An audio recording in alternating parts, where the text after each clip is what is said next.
I think as parents, we are uniquely positioned to really influence our kids. Be careful in the way you choose your words when you talk to your kids about the future. None of us knows what the future will hold. And therefore, I encourage you to use open language instead of you will do this, may you do this, or have you considered?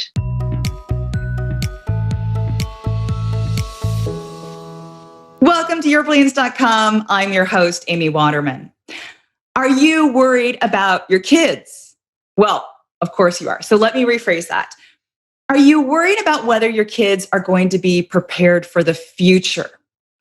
Because how do we even know what that future is going to look like? If there's one thing that 2020 taught us, it's that everything is up for grabs. How many of us could have guessed that our kids would be learning from screens at home and our school buildings would be empty? Technology is changing everything, and the rate of change is only getting faster. So how can we give our kids advice about the future when the world that they're going to go to work in is nothing like the world that we grew up in? Well, our guest for today, Karena de Souza, has some ideas for us. She helps parents prepare their kids for jobs that don't even exist yet. And she does it in some pretty counterintuitive ways. Karena is a strategist, speaker, and coach who speaks on the future of work and what that means for Gen Z. Welcome, Karena. Thank you for having me, Amy. I'm really pleased to have you invite me onto this. Well, I have to start out with this big question. How is the world of work going to be different for our kids? Oh, wow. I envision the whole way we work being very different. So, as you mentioned, I'm a strategist, and I actually used to talk about the future of money. And that led me into a discussion and a debate and an inquiry into the future of work. It happened, just as a part of my investigation, what I was doing with the future of money, and watching how technology was being embraced by what I thought was a very secure industry, which is the financial industry. At the same time, I had my kids at home who were debating what they were going to do with the rest of their lives. And I started connecting dots in a very odd way, or I should say, connecting a very odd set of dots, things that I didn't see, that were not intuitive to me, that were not logical to me, the way I'd grown up and the way I understood careers to be. And that led me to take my strategy role and now apply it to how work could possibly be different. And what I realized that the financial market was doing, the financial industry was doing, was starting to embrace things like algorithms. So that led me into the whole investigation of, okay, what are these algorithms doing here? And then what are robotics doing here? And it was a wormhole. Anyway, long story short, what I began to realize was that these industries were at the cutting edge of something that's going to dramatically change the way we consider work.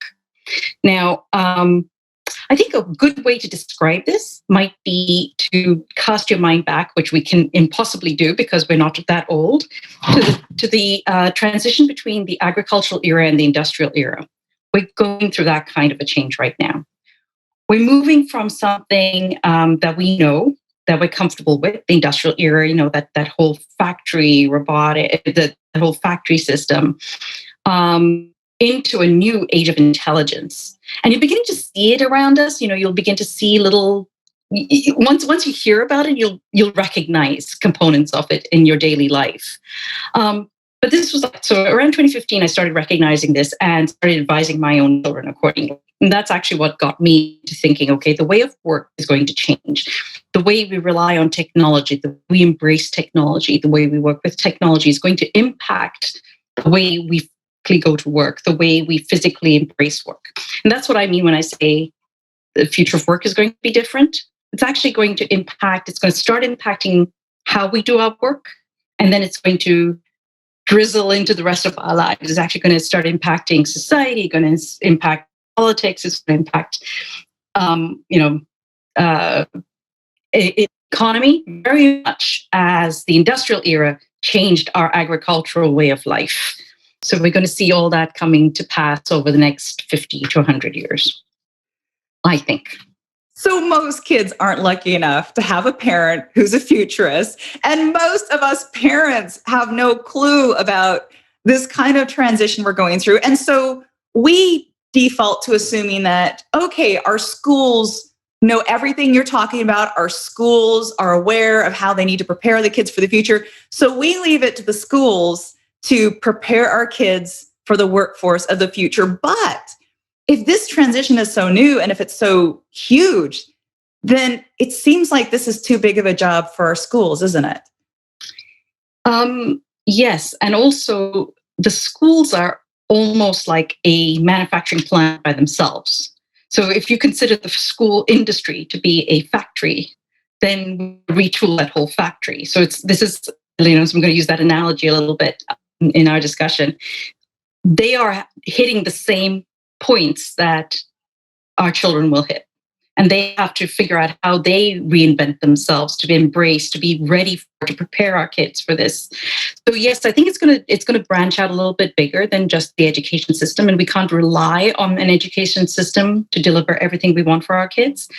But I think that's part and parcel of parenting. I mean, as part of your brilliance, this is something that you talk about generally in your various videos. It's what are we looking for our families? What are we looking for ourselves? So when I look at it from that perspective, I think of as a parent, what creates satisfaction within me. I am happier when I know that my kids are looked after, or I hope that they are looked after, and I can do that by making sure I pick either the right education, or by giving them the tools to embrace whatever education is there and applying it to position themselves well. So I opt the second because I can't guarantee the first to them. I can't, as you said, COVID has really thrown us, a wobbly. And so if that is true, if we cannot totally predict and craft for them exact steps that they're going to be taking going forward, if we cannot guarantee that, then we have to do the second best thing.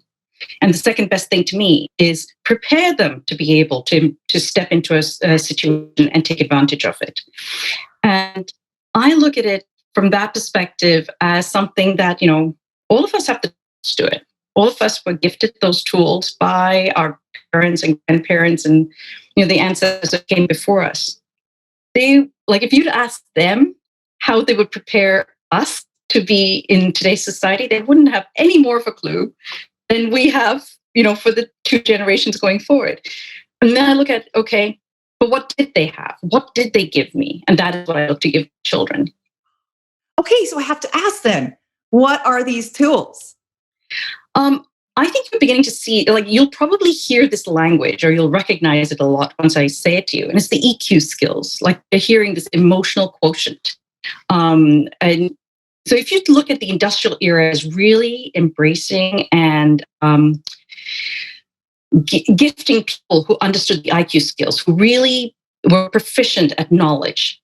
So if you look at the whole middle class structure, that was, the doctors, the lawyers, the accountants, people who understood how to take information and leverage it. That is an IQ skill. An EQ skill was something that was very, I think, erroneously called the soft skills. It's how do you network? How do you run a good meeting? How do you communicate with other people? How do you project plan? And these are things that are actually the glue that pull together the IQ skills.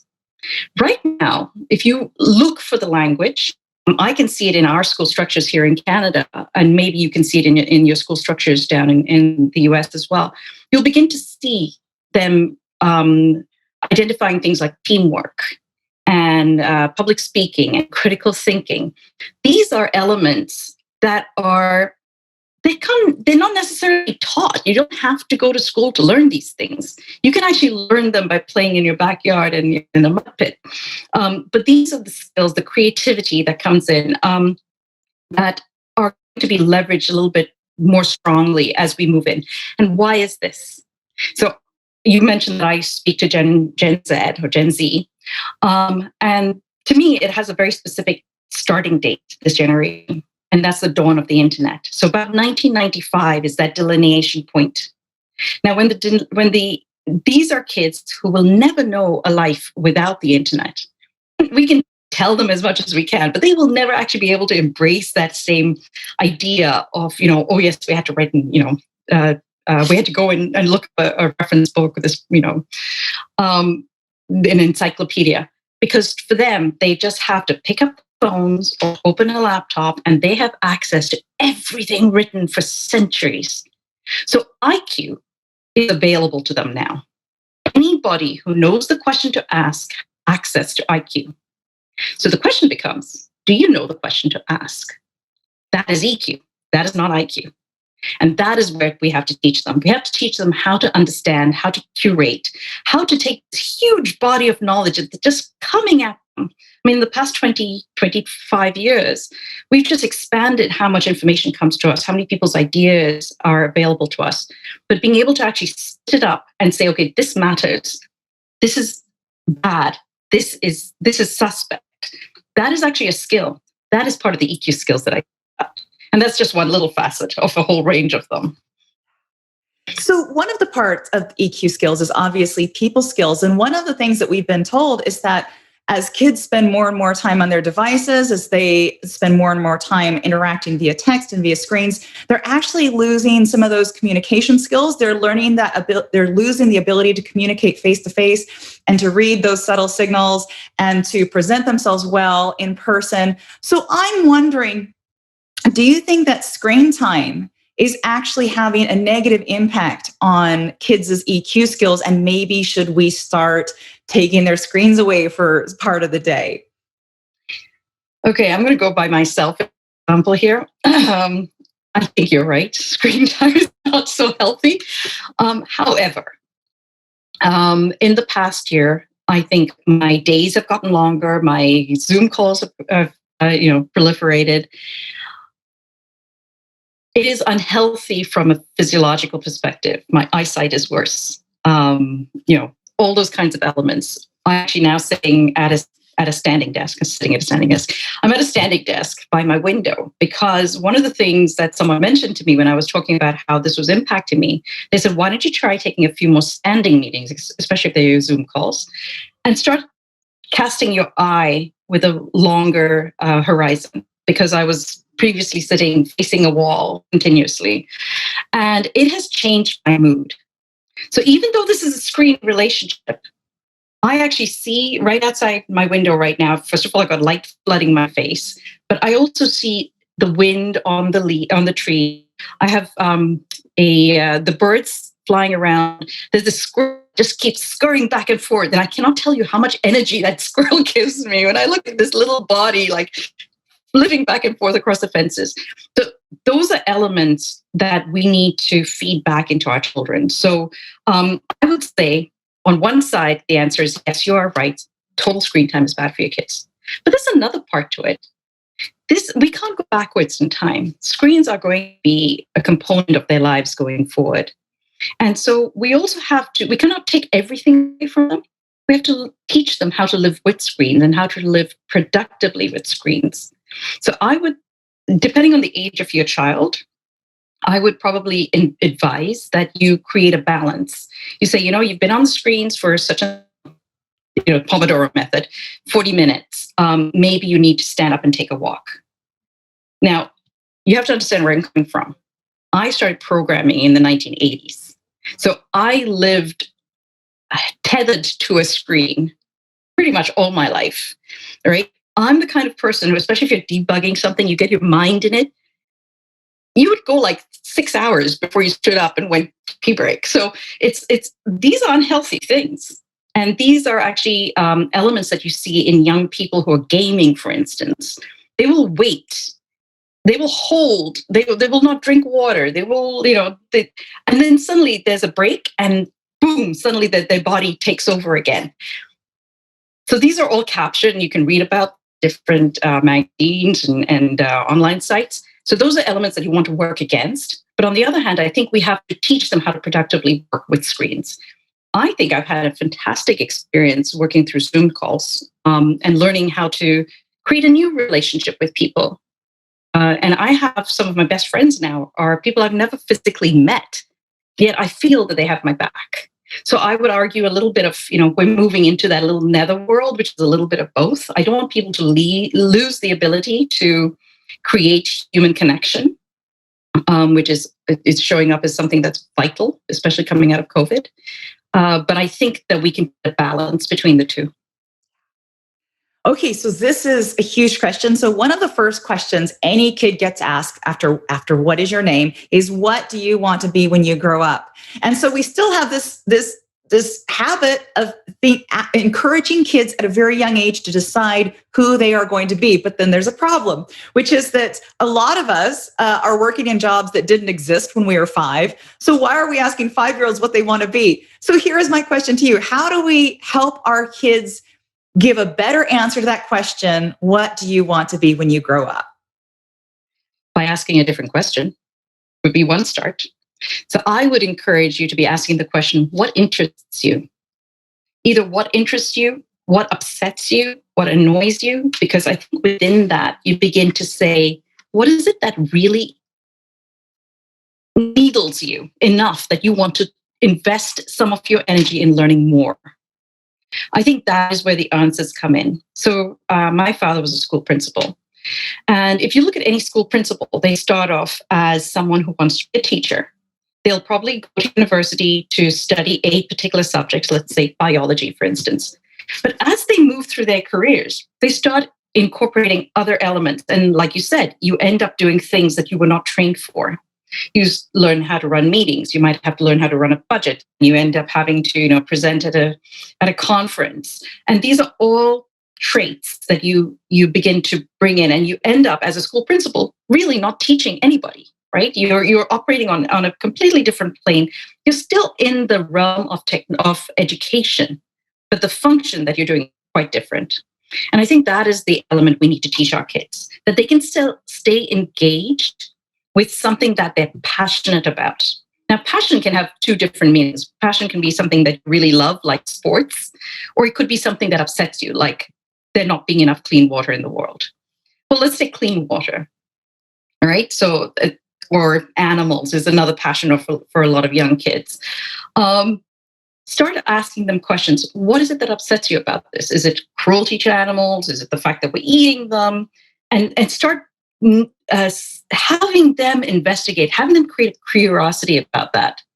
Because over time, what you want them to encourage is gathering a body of knowledge that they can rely on. That body of knowledge will never walk away from them.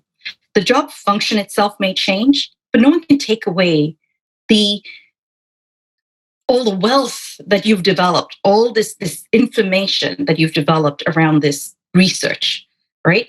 You'll have a history. You'll say, okay, well, when that happened, it happened because such and such happened before. Very much like I was describing this future of money conversation that started off feeding into my future of work life that I've created, right? It started off from knowing technology, from knowing payments, from investigating that whole idea of the future of money, recognizing that something was going to change in the future. And suddenly I was able to pivot and start focusing on, wait a second, this is not just about my industry. This is going to affect a lot of other industries. And if it's going to affect a lot of other industries, it means we've got to change the way we educate our kids. Wait a second. And so this was, in about 5 seconds, I've tried to taken a 3-year conversation that went on in my head, but it shows you how your thoughts are going to have to change. The body of knowledge is recognizing signal changes, recognizing how technology impacts us, how we embrace technology. So these are little elements that I can rely on, that are mine. No one can take them away from me. And it enables me to do something now that other people might find valuable. And that's, I think, what we can feed our kids right now. Whilst we cannot tell them that they will for sure be, someone who can mine on Mars, we can say, if you gather these bits of data, this is a possibility for you. And maybe you're not mining on Mars, maybe you're mining on the moon, maybe you're mining on Earth. If or is what is interests you, or if animals, or how do you create green technologies, green economy? What else does this impact? And to me, one thing I often recommend to parents is having a conversation around the UN sustainability goals. So the UN sustainability goals are 17 goals that were hopefully going to be solved by 2030, and we're nowhere near there. But they include things like education for all, clean water, clean air. And so if your child can start pinning 3 or 4 of these, they start having something they can peg. And this becomes the backbone that can then feed the future investigation, their future career choices. Did that make sense? Yes. And for those of you watching, I will make sure and include a link to those goals below. Yeah. Now, we are almost out of time, Karena, but I cannot end without asking you about your book. Your book just came out March 1st. It's called Contours of Courageous Living. It's about your journey traveling around the world with 3 young children. So could you just give us a quick glimpse into what that book is about and why it is so important? Thank you. So it's Contours of Courageous Parenting, and it actually came about because that's the phrase that was rattling around my head.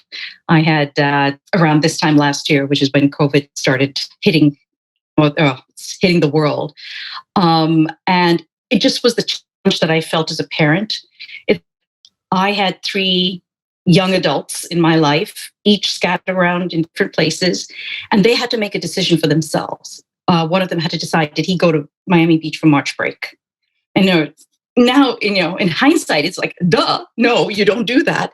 But you can't tell someone who's 19 years old, who's like looking forward to this all their life, and who's not physically sitting in your own home, what to do. So I had to be courageous as a parent and trust that I'd given them the right tools. And so this whole book actually came around decision making and how we can practice decision making ourselves and how we can model it for our kids. So that's really what it's about. It's tilting towards better decisions, not perfect decisions, because you can never make the right decision. You can just make the best decision for the moment. Yes. So that's what it's about.